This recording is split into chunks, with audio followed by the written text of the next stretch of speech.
The Adventures of Tom Sawyer by Mark Twain. Chapter 24. Splendid Days and Fearsome Nights. Tom was a glittering hero once more, the pet of the old, the envy of the young. His name even went into immortal print, for the village paper magnified him. There were some that believed he would be president yet if he escaped hanging. As usual, the fickle, unreasoning world took Muff Potter to its bosom and fondled him as lavishly as it had abused him before. But that sort of conduct is to the world's credit, therefore it is not well to find fault with it.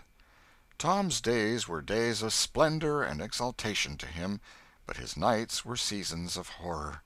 Injun Joe infested all his dreams, and always with doom in his eye.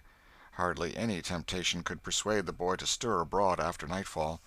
Poor Huck was in the same state of wretchedness and terror, for Tom had told the whole story to the lawyer the night before the great day of the trial, and Huck was sore afraid that his share in the business might leak out yet, notwithstanding Injun Joe's flight had saved him the suffering of testifying in court. The poor fellow had got the attorney to promise secrecy, but what of that, since Tom's harassed conscience had managed to drive him to the lawyer's house by night and wring a dread tale from lips that had been sealed with the dismalest and most formidable of oaths. Huck's confidence in the human race was well nigh obliterated. Daily, Muff Potter's gratitude made Tom glad he had spoken, but nightly he wished he had sealed up his tongue. Half the time Tom was afraid Injun Joe would never be captured, the other half he was afraid he would be. He felt sure he never could draw a safe breath again until that man was dead and he had seen the corpse. Rewards had been offered, the country had been scoured, but no Injun Joe was found. One of those omniscient and awe-inspiring marvels, a detective, came up from St. Louis, moused around, shook his head, looked wise, and made that sort of astounding success which members of the craft usually achieve. That is to say, he found a clue. But you can't hang a clue for murder, and so after that detective had got through and gone home, Tom felt just as insecure as he was before. The slow days drifted on, and each left behind it a slightly lightened weight of apprehension. End of Chapter 24. Chapter 25. Seeking the Buried Treasure. There comes a time in every rightly constructed boy's life when he has a raging desire to go somewhere and dig for hidden treasure. This desire suddenly came upon Tom one day. He sallied out to find Joe Harper, but failed of success. Next he sought Ben Rogers. He had gone fishing. Presently he stumbled upon Huck Finn, the red-handed. Huck would answer.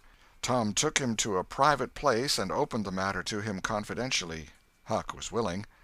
Huck was always willing to take a hand in any enterprise that offered entertainment and required no capital, for he had a troublesome superabundance of that sort of time which is not money. "Where'll we dig?" said Huck. "Oh, most anywhere." "Why, is it hid all round?" "No, indeed it ain't. It's hid in mighty particular places, Huck. Sometimes on islands, sometimes in rotten chests under the end of a limb of an old dead tree, just where the shadow falls at midnight, but mostly under the floor in haunted houses." "Who hides it?" "Why, robbers, of course. Who'd you reckon? Sunday-school superintendents?" "I don't know. If 'twas mine, I wouldn't hide it. I'd spend it and have a good time." "So would I. But robbers don't do that way. They always hide it and leave it there." "Don't they come after it any more?" "No, they think they will, but they generally forget the marks, or else they die. Anyway, it lays there a long time and gets rusty, and by somebody finds an old yellow paper that tells how to find the marks. A paper that's got to be ciphered over about a week, because it's mostly signs and hieroglyphics." "Hiero which?" "Hieroglyphics. Pictures and things, you know, that don't seem to mean anything." "Have you got one of them papers, Tom?" "No." "Well, then, how are you going to find the marks?" "I don't want to find any marks. They always bury it under a haunted house, or on an island, or under a dead tree that's got one limb sticking out. Well, we've tried Jackson's Island a little, and we can try it again sometime. And there's the old haunted house up the Still House branch, and there's lots of dead limb trees, dead loads of 'em." Is it under all of them?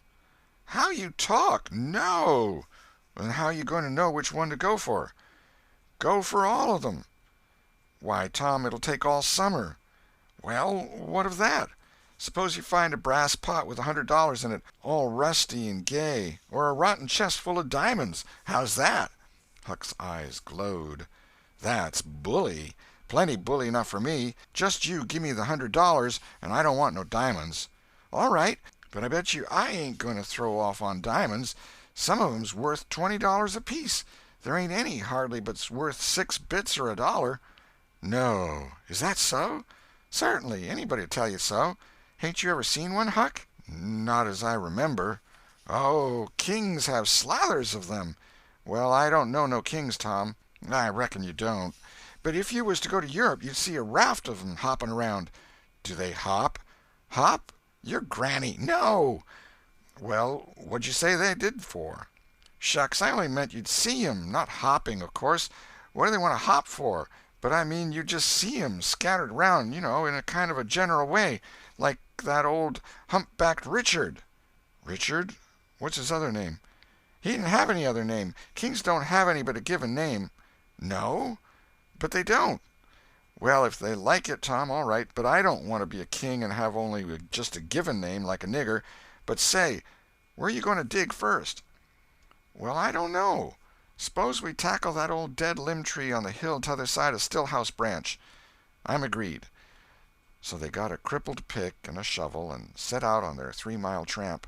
They arrived hot and panting, and threw themselves down in the shade of a neighboring elm to rest and have a smoke. I like this, said Tom. So do I. Say, Huck, if we find a treasure here, what you going to do with your share? Well, I'll have pie and a glass of soda every day, and I'll go to every circus that comes along. I bet I'll have a gay time. Well, ain't you going to save any of it? Save it? What for? Why, so as to have something to live on by and by. Oh, that ain't any use. Pap would come back to this yer town some day and get his claws on it if I didn't hurry up, and I tell you he'd clean it out pretty quick.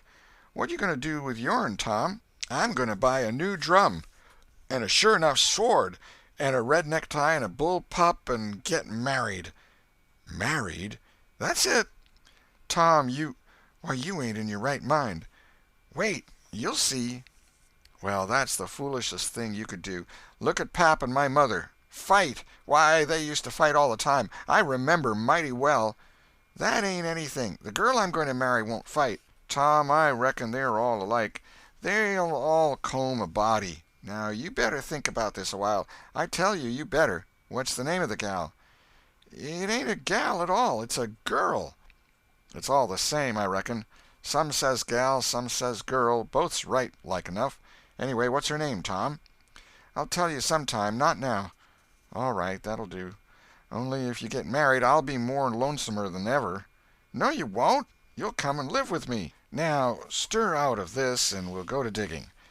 They worked and sweated for half an hour. No result. They toiled another half hour. Still no result. Huck said, Do they always bury it as deep as this? Sometimes, not always. Not generally.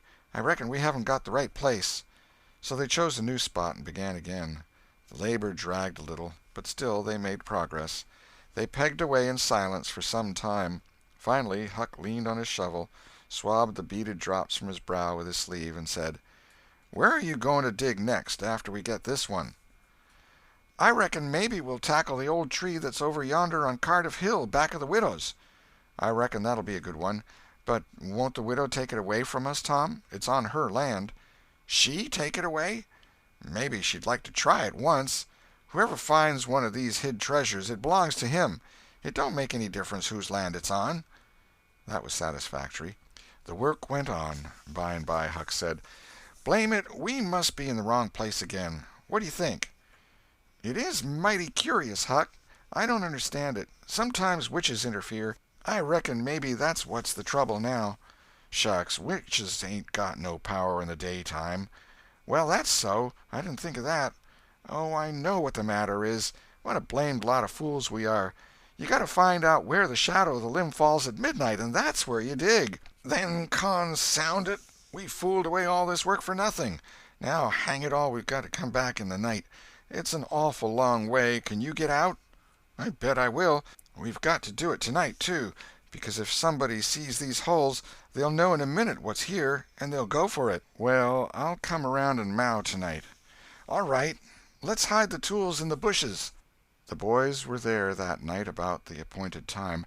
They sat in the shadow, waiting. It was a lonely place, and an hour made solemn by old traditions.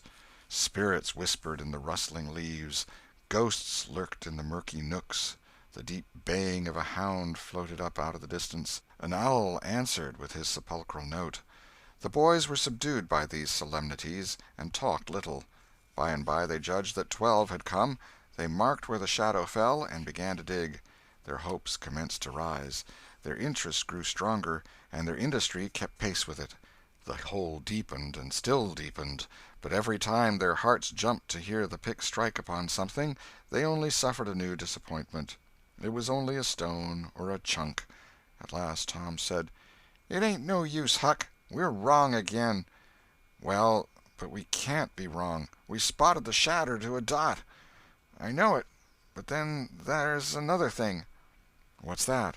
"Why, we only guessed at the time. Like enough it was too late or too early." Huck dropped his shovel. "That's it," he said. "That's the very trouble. We got to give this one up. We can't ever tell the right time. And besides, this kind of thing's too awful, here this time of night with witches and ghosts a-fluttering around so. I feel as if something's behind me all the time, and I'm afeard to turn around because maybe there's others in front a-waiting for a chance. I've been creeping all over ever since I got here." "Well, I've been pretty much so too, Huck. They most always put in a dead man when they bury a treasure under a tree, to look out for it." "Lordy!" "Yes, they do. I've always heard that." "Tom, I don't like to fool around much where there's dead people. A body's bound to get into trouble with 'em, sure." "I don't like to stir 'em up, either. Suppose this one here was to stick his skull out and say something." "Don't, Tom, it's awful." "Well, it just is. Huck, I don't feel comfortable a bit." "Say, Tom, let's give this place up and try somewhere else." "All right, I reckon we better." "What'll it be?" Tom considered a while, and then said, "The haunted house. That's it." "Blame it, I don't like haunted houses, Tom. Why, they're a dern sight worse'n dead people. Dead people might talk, maybe, but they don't come sliding around in a shroud when you ain't noticing, and peep over your shoulder all of a sudden and grit their teeth the way a ghost does. I couldn't stand such a thing as that, Tom. Nobody could." "Yes, but, Huck, ghosts don't travel around only at night. They won't hinder us from digging there in the daytime." "Well, that's so. But you know mighty well people don't go about that haunted house in the day nor the night." "Well, that's mostly because they don't like to go where a man's been murdered, anyway. But nothing's ever been seen around that house except in the night. Just some blue lights slipping by the windows. No regular ghosts." "Well, where you see one of them blue lights flickering around, Tom, you can bet there's a ghost mighty close behind it. It stands to reason, because you know that they don't anybody but ghosts use 'em." "Yes, that's so. But anyway, they don't come around in the daytime, so what's the use of our being afeard?" "Well, all right. We'll tackle the haunted house if you say so, but I reckon it's taking chances." They had started down the hill by this time. There, in the middle of the moonlit valley below them, stood the haunted house, utterly isolated, its fences gone long ago, rank weeds smothering the very doorsteps, the chimney crumpled to ruin, the window sashes vacant, a corner of the roof caved in. The boys gazed a while, half expecting to see a blue light flit past a window. Then, talking in a low tone, as befitted the time and the circumstances, they struck far off to the right, to give the haunted house a wide berth, and took their way homeward through the woods that adorned the rearward side of Cardiff Hill. End of chapter 25.